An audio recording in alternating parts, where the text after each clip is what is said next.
All right, and good morning, good day, everyone, and welcome to today's live session of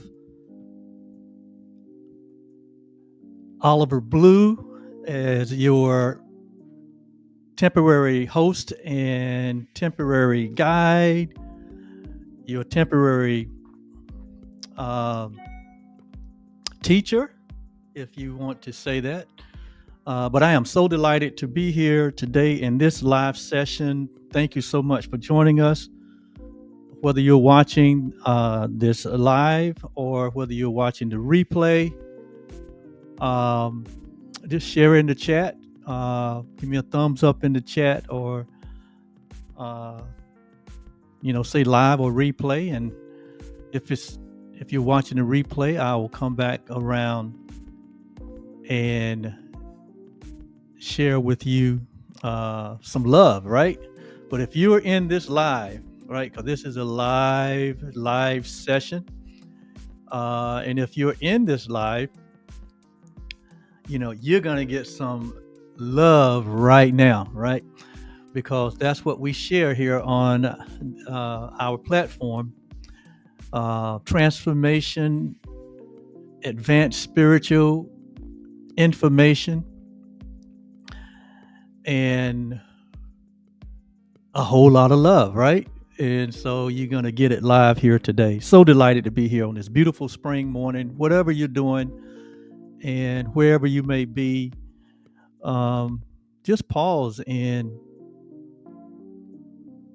turn inward to the reality that you are alive, that you are aware that you exist. You know that you exist because you're conscious. You're listening to me. You can hear me.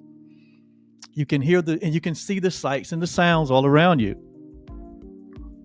That you are present.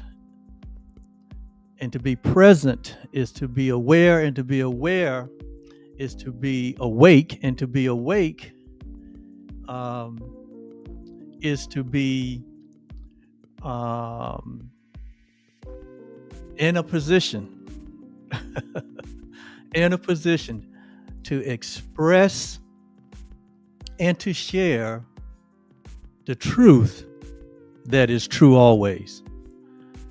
And if you're a first-time visitor to any of my platforms, I welcome you. We are doing a series and have been in a series for all of 2025, where we have been exploring what I believe is crucial and critical to our present day time. I believe that what we share here is really getting to the root cause. We don't stay on the surface, but we really go deep and below the natural order of things, and we really turn ourselves within to the space and the place that is changeless and timeless and formless, really, which I call it the source of all life.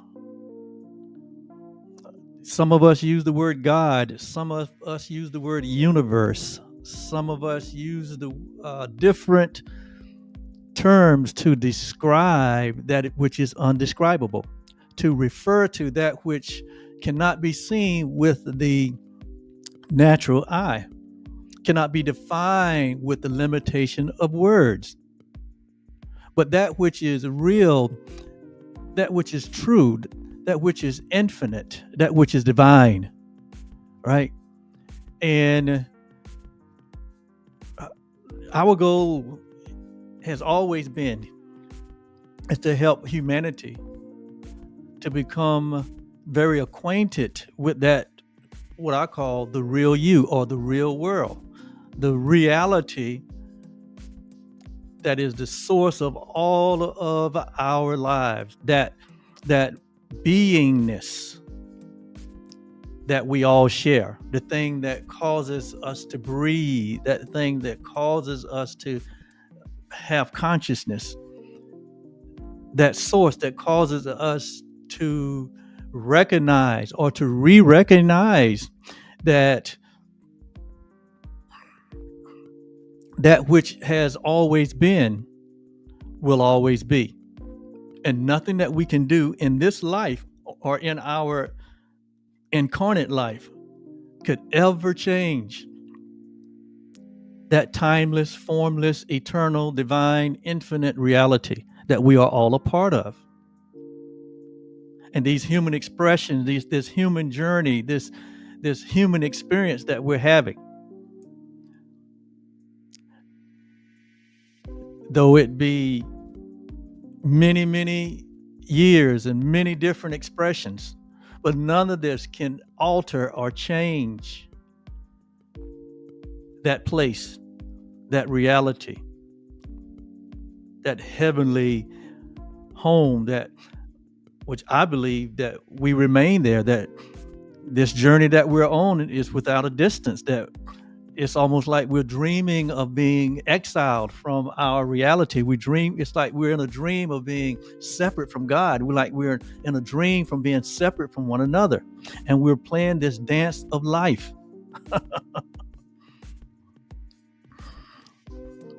This great experiment of the human experience, which I think ultimately we all wake up at some point and come to the conclusion that this is not it. This is only temporary. This is not the real deal. Everything here eventually fades away. Everything here eventually began to deteriorate. Everything here began eventually to fall apart.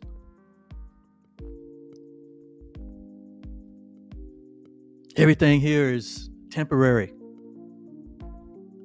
fleeting. Even our birth, which eventually leads to what the human experience called death of the body. It's all fleeting. In fact, one of the richest, most wealthiest person that ever lived, his name was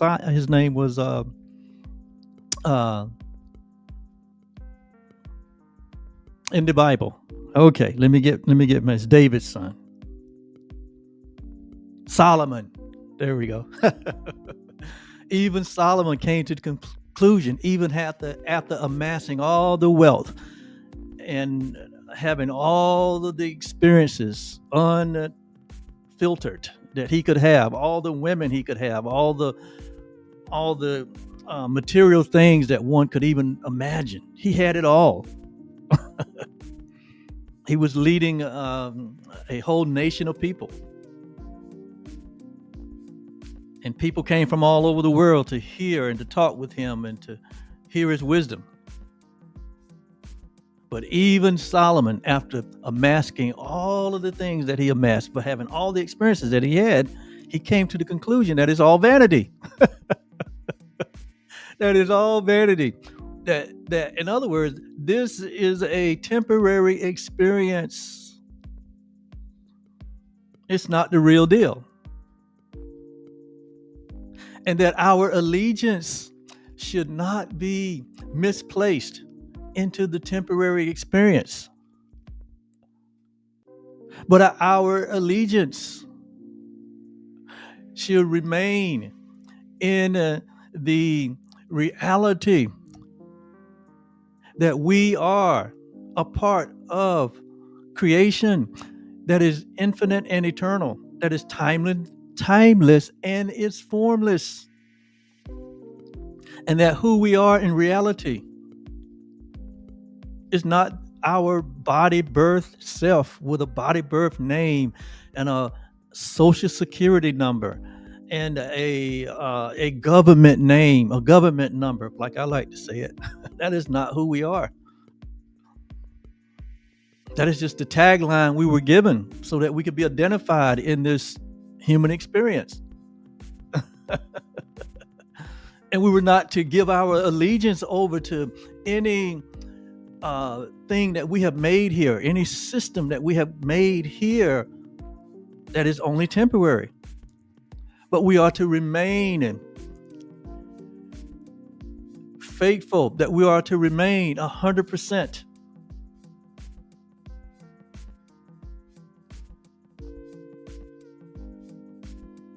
committed, that we remain as we were created by a loving creation or a loving creator.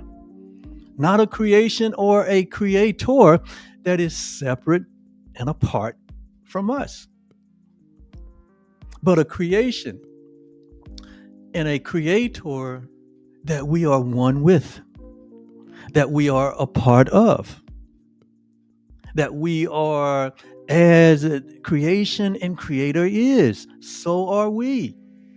Not something separate, not like this world of duality where everything is separate, where there's opposites, where there's complete duplicity. But the reality of a oneness that we all share, the reality that there is only one true essence, one being, and we share that same one being. How do we get there? How do we bring ourselves back to the place that we never left? And that's what we have been talking about. And we're going to get into a different element of that today. And so if you've been with us, yes, we've been in this series on the topic of the perfect creation of love is you, that you are the perfect creation of love, that all humanity is creation's perfect perfect expression,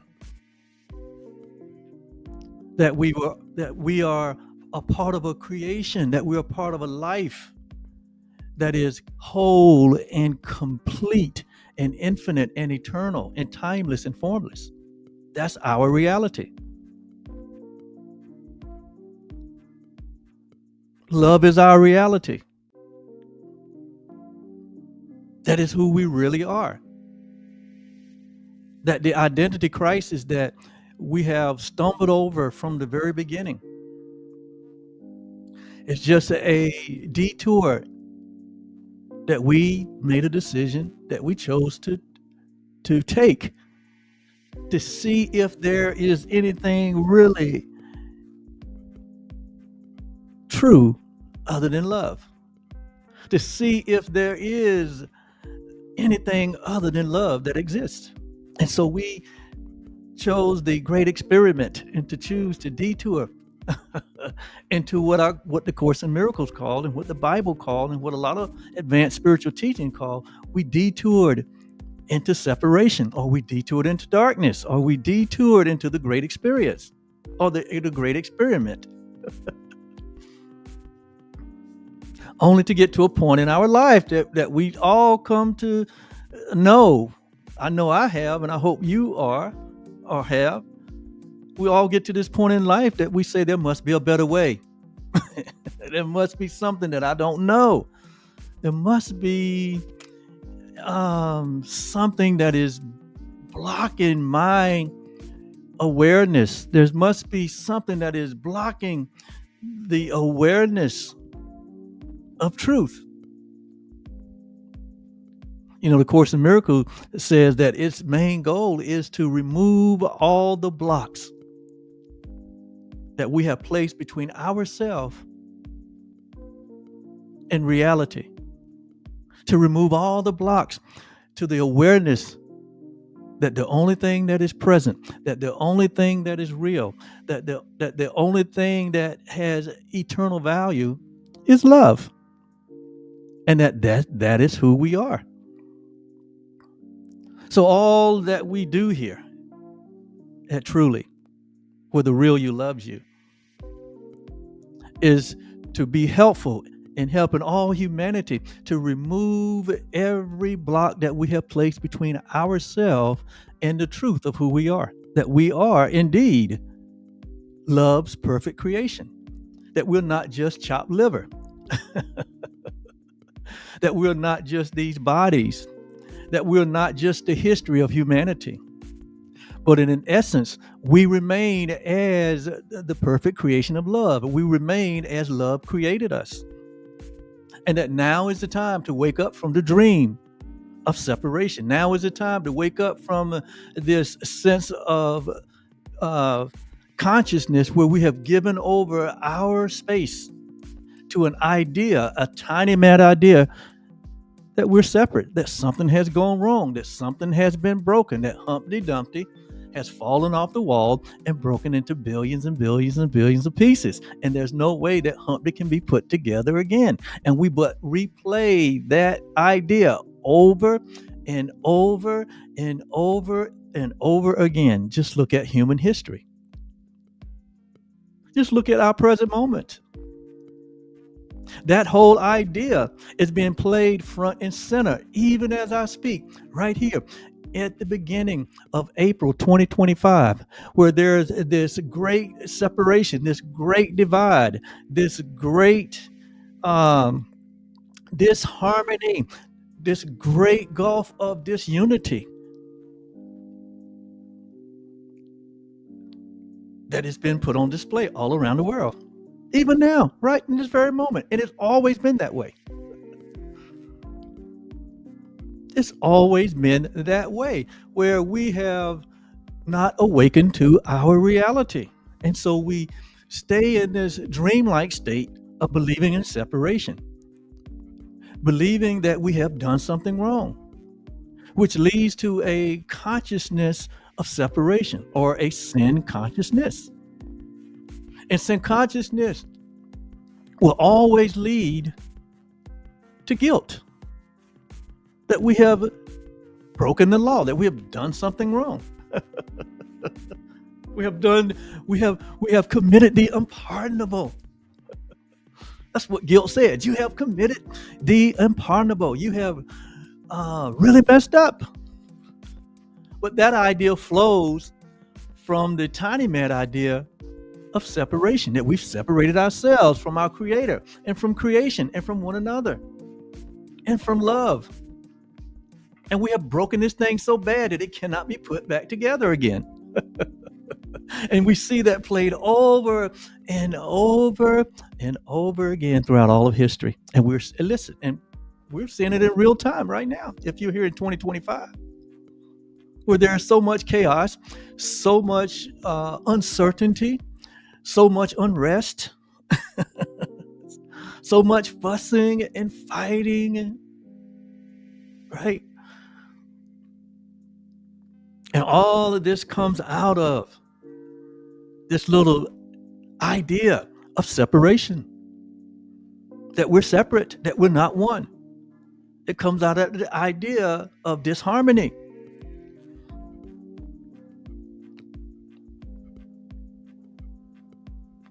And when that genie got let out of the bottle, humanity has been trying to put that genie of separation back into the bottle, all the way back to eons of time. But the good news is the genie was never let out of the bottle. That love remains intact. That heaven remains intact. That the truth that is true always remain intact. That your creation remains intact. That your very innocence, that your very innocence remain intact. That your true identification, that you are love's perfect creation, it remains intact. We just have to remove all of these things that we have placed between us and that reality. We have to forgive all of those things that have been placed in between us and our reality. We have to release all of the falsity, even the false self that we have made, this ego self, this self that appears to be separate, this self that appears to be autonomous, this self that we have made that appears to be separate from everyone else.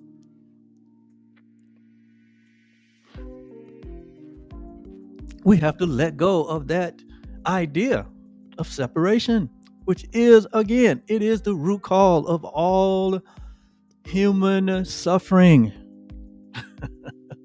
And the only thing that really needs healing in our species, the only thing that really needs to be corrected in our community of humanity is not separation itself, because separation itself has not occurred. Separation itself is not a reality, but our belief in it. Our belief in it and our willingness to abdicate and to try to substitute our true self, our innocence, our wholeness, our completeness, our oneness for an idea that is not even real. That's what needs healing, the belief in separation. The belief that there is a multiplicity versus there is only one, and that we are a part of that one. That's what really needs healing in order to bring about the peace of God, which we all desire, in order to bring about the unity and the tranquility and the abundant life that Jesus spoke about, that we have been given and given to us richly to enjoy equally in everyone. But that cannot and will not happen until we let go of the idea of separation, which leads to these systems of superiority and systems of inferiority. And it seems to have destroyed equality.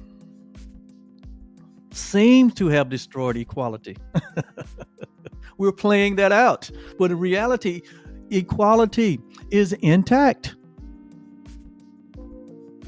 We remain as we were created, as one. That's what Jesus's whole entire life was all about. To reintroduce us to this one life that we all share. And he used the metaphor of the closest relationship that we can experience in our human experience, and that is of a parent and a child, a father and a son. And he used that metaphor throughout his entire messaging to say that this father is a loving father. And there's nothing that you or anyone can do to separate us from this loving father. And all that the father is, the son is. All the capacity that is in a loving father is in his extension, is in his offspring, is in his creation. And all this was metaphoric. Because ultimately, the Father and the Son, they are not two different entities, but they are one. That's why Jesus would make such statements that caused the natural man to go absolutely bonkers. He said things like, I and my Father, we are one. We have equality. We're the same. Then he turned around and said that when you've seen me, you have seen the Father. You have seen creation and the Creator, and you have seen everything that is true. I am a representation of that. I am a reflection of that. I am that. And then he turns around and told us in many ways that as I am, so are you in this world.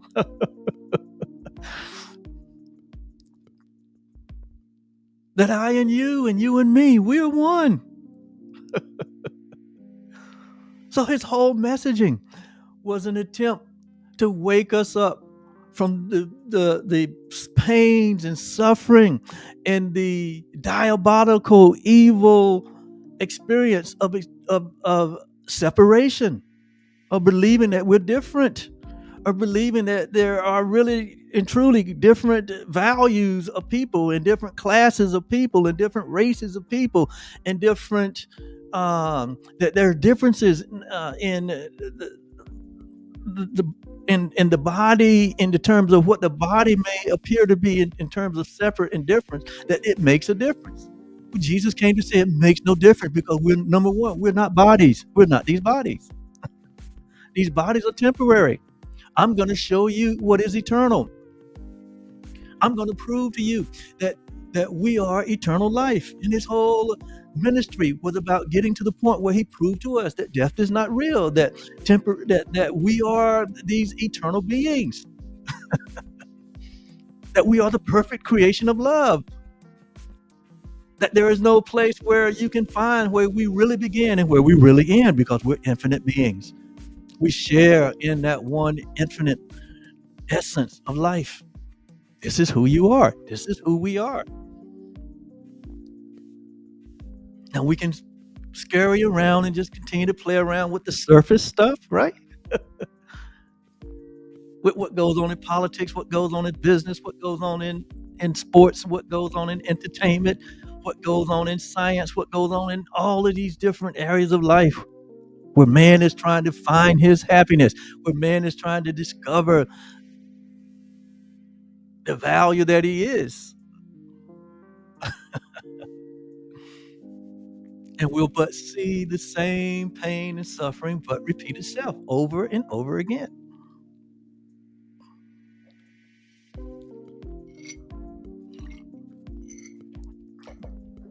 So, as we've been talking on this series, and I won't get off of it for the entire year of 2025, anytime I hit the button to go live, the message that we are love's perfect creation will be the theme of my sharing. That the real you is that perfect creation, and that the real you is love. The real you is love. All humanity equally, regardless of what has been recorded in history, or regardless of what is taking place even in our present day. If it's not reflecting love, if it's not reflecting unity, if it's not reflecting harmony, if it's not calling all of us to the same one table, for all of us to eat from the same one source, if it is not promoting the oneness and the unity that we all share,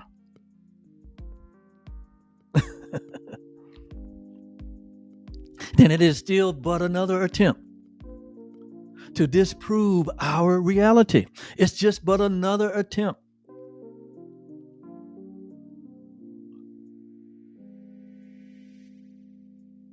to promote separation and division and disharmony.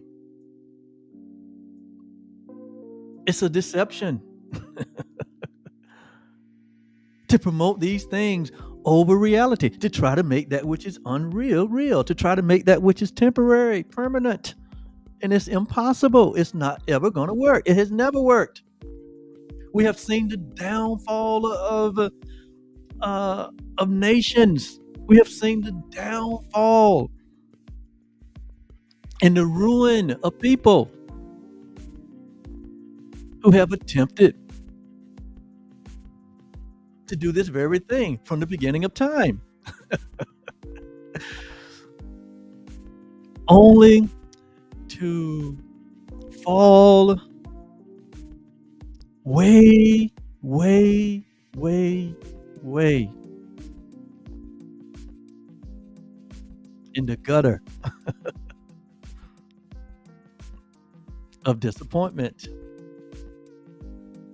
Only the purpose of God, only the purposes of God, or only the purposes of love are going to prevail in life, because love is the only reality that there is. And at some point, we're going to all get on the one side of love and stop the pain and the suffering. We're all going to embrace and accept the one-ment, the atonement for ourselves. And finally enter into what Jesus said, the kingdom, enter into our reality. And he says that unless we become, or to embrace the innocence that we share, unless we become as little children, he said we will not have this experience. I'm going to put this up. This was what Jesus said in his day when he was facing a world that was steeped in sin consciousness and in guilt and in fear. But he met humanity where humanity thought they were. Separate from God, separate from each other, have committed the unpardonable. That's what we thought we have done. We thought we had really created a world and a place that we could call our own and be separate and be our own authority, to be our own, and to make our own and under our own terms. But in the midst of that darkness, Jesus came as the light of the world and said, hey, look, I tell you guys the truth here. Listen to what I'm saying. He said, unless you change, or unless you have a shift. Notice now, because in reality, we remain as God created us. But we fell into a trance or a dream or a hallucination, believing that we were separate and could make something better. And he walked into the midst of that thousands of years ago. And he spoke these words. He said, listen, guys, unless you change, unless you shift, unless there's a shift in your perception, unless there's a shift in the way you see things, unless you embrace the innocence that you are. And all of them standing in that moment in a place of sin consciousness, in a place of guilt, in a place of fear. And he said, unless you shift, or unless you change and become like little children. And how little children? You know how you know the innocence of a child. You had that, you experienced that at one point. Have you returned to the innocence of a child? Or are you still layered and jaded and conditioned with the idea of separation that the world laid over us, that the world covered us and cloaked us with its ideas? And we somehow lost our innocence. That our innocence has turned into guilt. And that our guilt has turned into fear. That is the normal path of indoctrination that we get when we come here. But it takes a few years before we can get an innocent child to buy into the belief in separation, to buy into this belief in differences, only to go on to look for and to be on the journey of discovering or rediscovering the innocence that they once experienced. And that's all of our journey. That's everyone's life journey. We come here knowing nothing but innocence, and then we get conditioned into guilt. And that guilt leads to fear. And fear has torment, as the scripture says. And so we get on this journey of discovering the truth that is true always. We go on this journey of finding ourselves. We may not call it that, but that's the journey that we're on.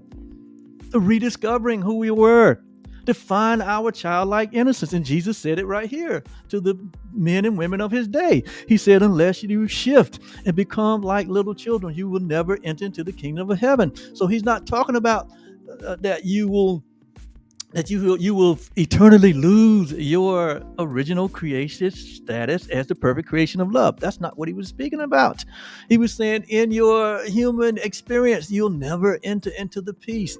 You will never enter into the joy. You won't experience yourself as love because you're laden with this idea of separation and sin consciousness that leads to guilt.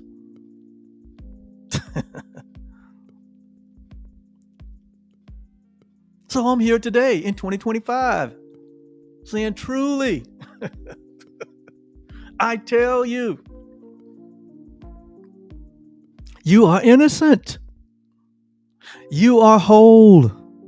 You are complete. You are divine. You are You are infinite. You are heavenly. You are as love is. You are as God is. You already have equality. You already have true identity.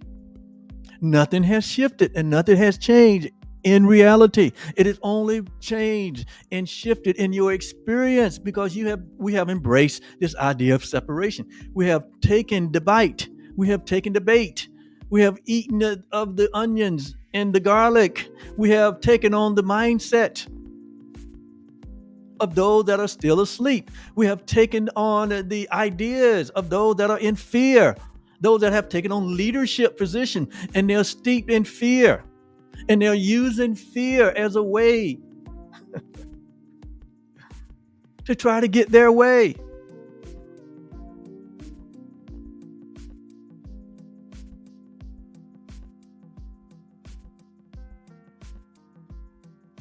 And listen, we got real-time experience to affirm in what I'm saying. We have real-time experience, and there's always been real-time experience to affirm that humanity has been hell-bent on becoming something that they're not, and on displaying and expressing something that is not true. And it has brought about a tremendous amount of pain and suffering. But I'm here with good news. I am here with the good news.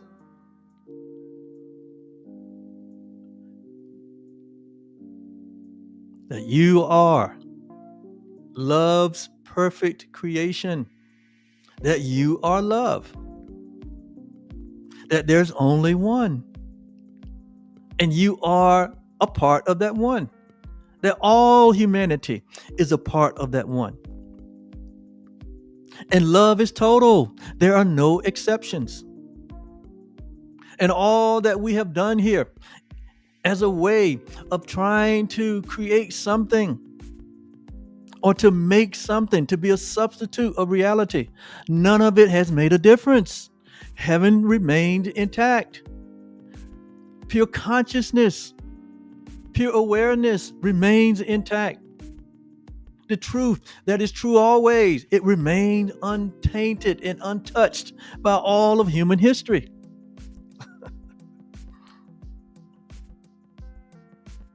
And that we remain as we were created.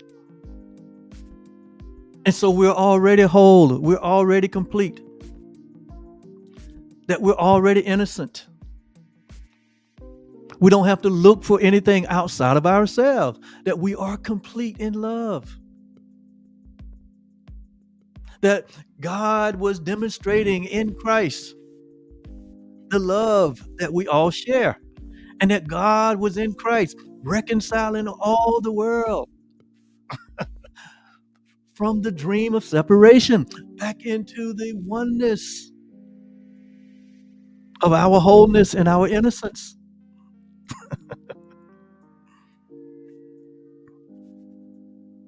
So, what is innocence? Yeah. What is the innocence of a child? What is innocence? Well, I like to say that innocence is like this inner sense, having this inner consciousness, this inner awareness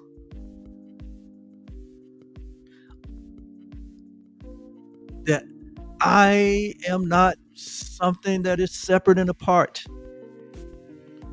but I have this inner sense that I am one with all creation, that I am one with life, that I am one with love, that I am one with all that is good, all that is perfect, all that is acceptable. This inner sense. In other words, I'm able to look past the evidence, the outward evidence that shows me different. Now, this is spiritual maturity here. This is the work that we've been called to do, to be able to be in this world that has all the signs and the sights and the sounds that promote separation and division. And in the midst of that, to be able to turn within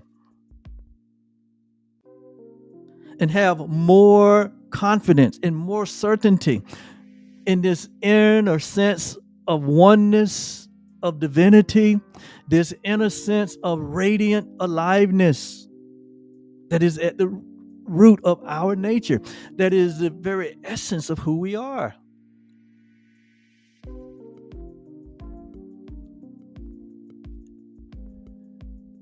So this innocence and our innocence is not something that has anything to do with our personal history. It has nothing to do with the history of humanity. But our innocence has to do with the reality that what we are and who we are is an extension of the only reality that there is. I know this might sound like pie in the sky, but Jesus said, "You shall know the truth, and the truth that you know, the truth that you become intimately acquainted with, shall make you free." So the freedom that you're looking for is not out there. The freedom that we're looking for, the joy and the peace and the tranquility and the absolute beauty that we are, that we're looking for, it's not out there. But it's really the essence of who you already are. It's the essence of who you already are.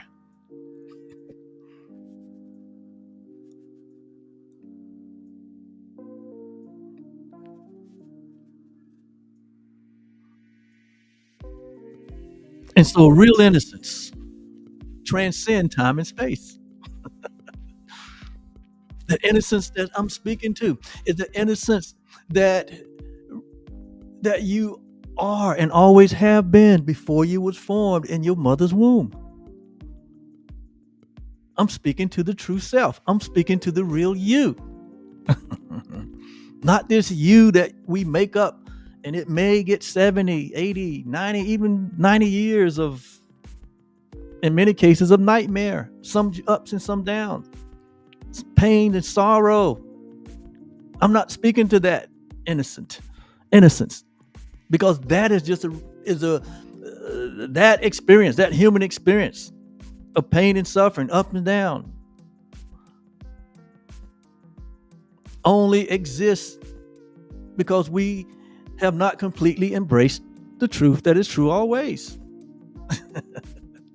And that is our innocence, our creation as perfect love.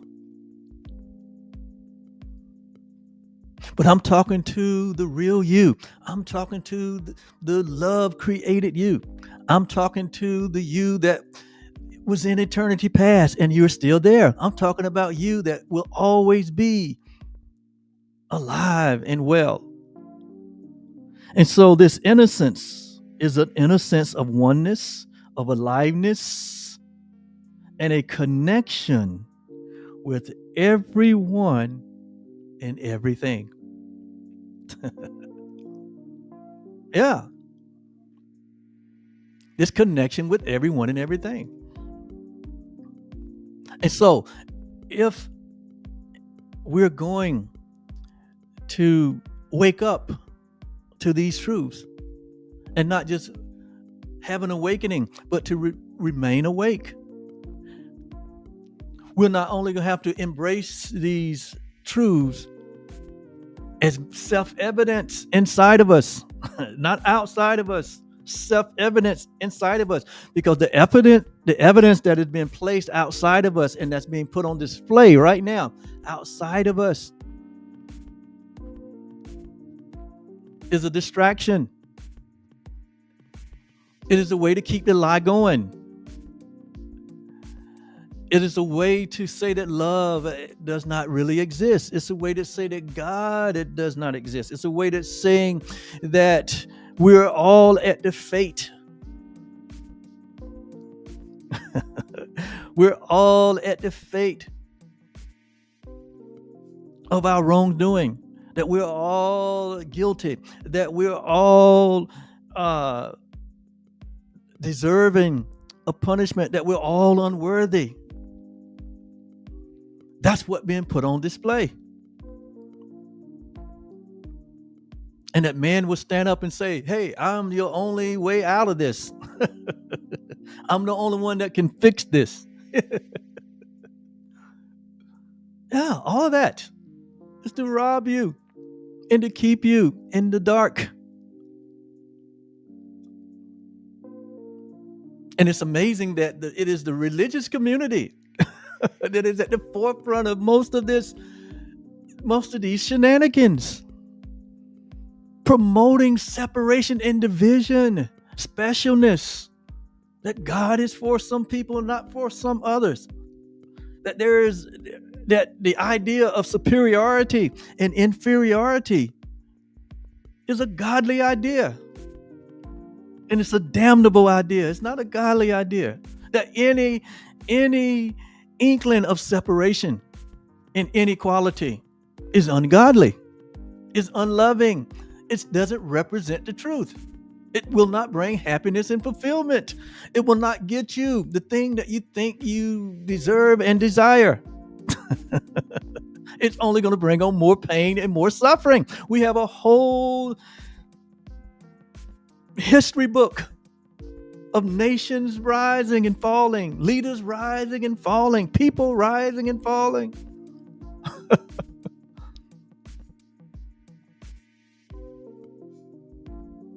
How much more evidence do we need? that system, that egoic system, is a false system. It is a deceptive way of achieving happiness and fulfillment and peace. It will never happen. It may be temporary, but it will not last. The only thing that is going to last in this life or any life throughout all eternity is love. Because love is the only reality that there is. And therefore, if we exist, if we're conscious, we must be that. We must be a part of the love. And we are.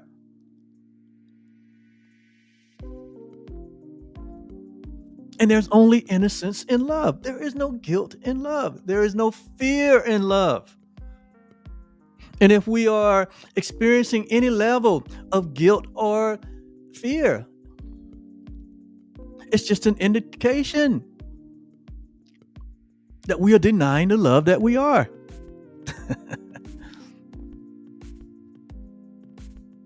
And instead of denying the separation, we're denying the love. But there's only one correction to that. It's to choose again, to choose for love, because love is all there is, to become a master of the love that we share. And we said on our previous live that what is true mastery? Jesus showed us what true mastery is. And true mastery is choosing to practice and to choose love in every moment. To choose love in every moment. That is what real mastery is. To choose love in every moment. To choose oneness in every moment. To choose equality in every moment. Every moment, in every situation. That we deny ourselves. We deny the deception. We deny the impulse to divide and to separate. To look at our brother in any other way other than equal with us. To deny even the thought that we are these separate selves, separate from God. But to embrace the reality that we even have equality with love. We have equality with God, as Ephesians 2:5 says. Like Jesus, he didn't think he was robbing God by saying that he was the Son of God. He didn't think he was taking anything away from God's divinity or love's divinity by saying that he has equality with God and with love.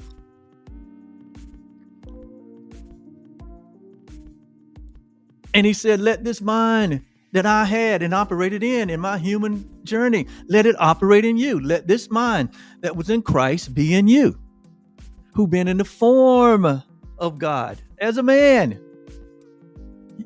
You in a human experience right now. And even in your human experience, you are in a form of God. You are the form of God in love in your human experience. But it's just temporary. The human experience is temporary. But love is permanent. You are permanent. So he said, let this mind be in you. Think the way. Let this be your thinking. Let this be your mindset. Let this be your perception. Let this be your vision. Let this be the version of yourself that you only embrace. He said, let this mind be in you that was also in me, who been in the form of love, who been in the form of God. Thought it not robbery to be equal with God, but made himself of no reputation. He didn't self-make himself because he knew this. He didn't become big-headed because he knew this. But he realized that his life was to serve and to bring humanity, to lift humanity up where they thought they had fallen from. To bring all of humanity up the ladder of life that the ego thought system of separation led us down. He realized his purpose. I realize my purpose. That is my purpose. That's my life purpose. That's all of our life's purpose. When we wake up to the reality of who we are, is to lift up humanity, to lift up our brother, to lift up ourselves, because we realize that our brother is ourself.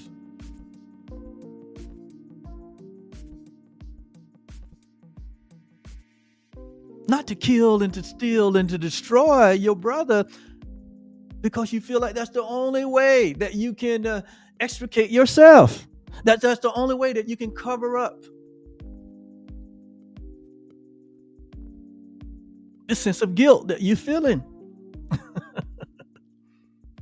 It's to punish your brother. It's to see your brother as something lesser than yourself. All of these ideas, man, that we have tried over and over and over throughout history have only brought about pain and suffering. But we're here with the solution. We're here with the solution. And the solution is you embracing your innocence, that you rediscovering who you are. Let me put this up. Oh,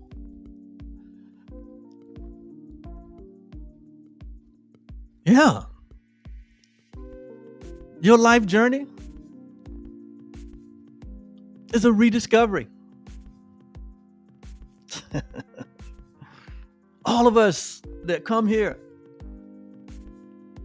we must move forward in our life to determine what this is all about.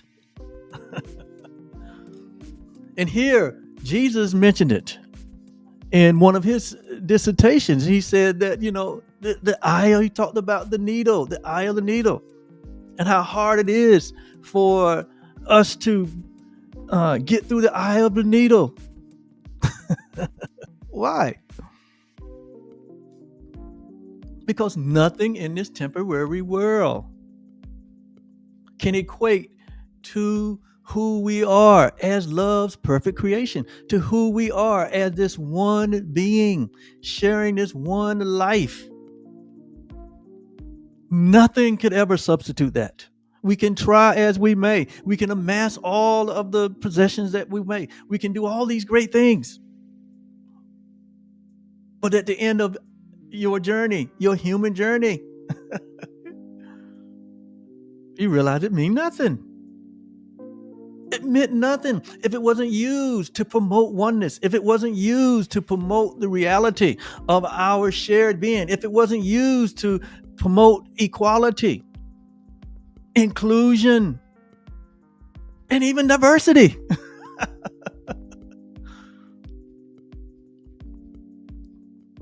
And so it says here that the eye of the needle that we all must pass through. And this is our life journey. This is your life journey. This is the history of your life. He said that the eye of the needle that you must pass through is the recultivation of the innocence of a child. That is what you're looking for. That's what we've all been looking for. That is what the cry of the heart is, to know ourselves as these innocent creations of love. And I'm here to say that you remain this innocent creation of love. It has not changed. You have not undone love. You have not committed the pardonable sin. You have not separated yourself from God. You have not separated yourself from one another. We have just dreamed of that. And that dream is very painful. It's a nightmare until we wake up out of the dream. That's what it means to be born again. That's what it means to be enlightened. That's what it means to awaken, to but re-recognize or to recognize. It's the recognition. It is but the remembrance of who we are. It is the solving of the identity problem or the identity crisis. So if you still are seeing yourself as your body birth self, if you're seeing yourself as John and Mary's daughter or son, if you only see yourself as a human experience, it is that perception that is bringing about the anxiety and the fear. That is that perception that is bringing about the pain and the suffering. It is that perception that is bringing about this sense of lack and scarcity, this sense of vulnerability.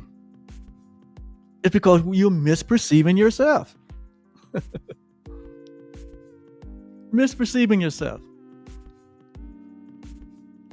And so, we're going to wrap this up because there's so much more to be shared, so much more to be said.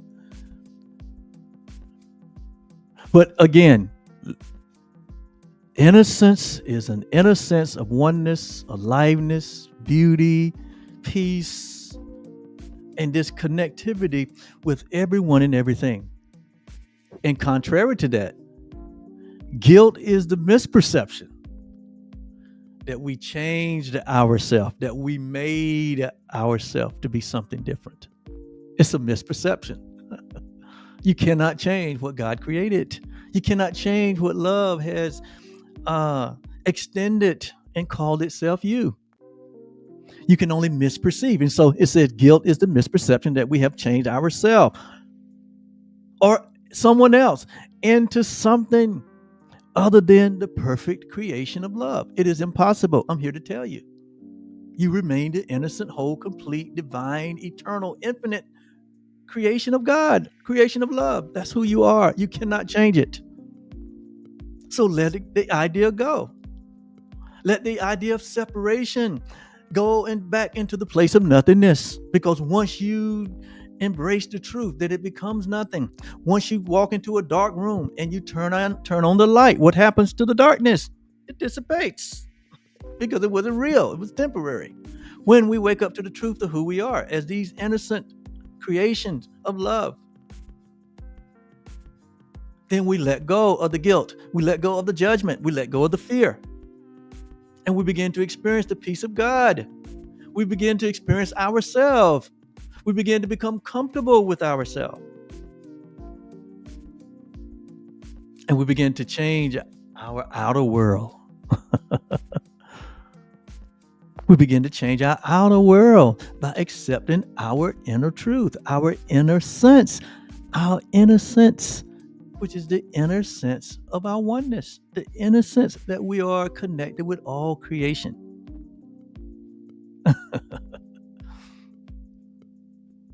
And so I'm going to put a pin in it right there. I haven't even scratched the surface on this subject of innocence versus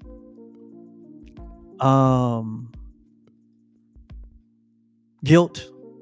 We're going to come back with our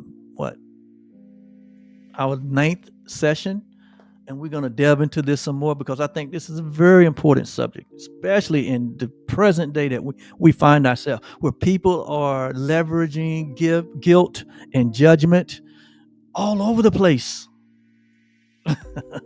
all outside, in all the different arenas. So much guilt, so much judgment. And there's no talk of innocence. Well, there's talk of innocence here on Truly platform. There's talk of innocence here, wholeness and completeness here on this platform. And we want you to stay tuned. Come back and join us. Go back and watch the previous 6-7 lives that I've done on this subject of you being the perfect creation of love.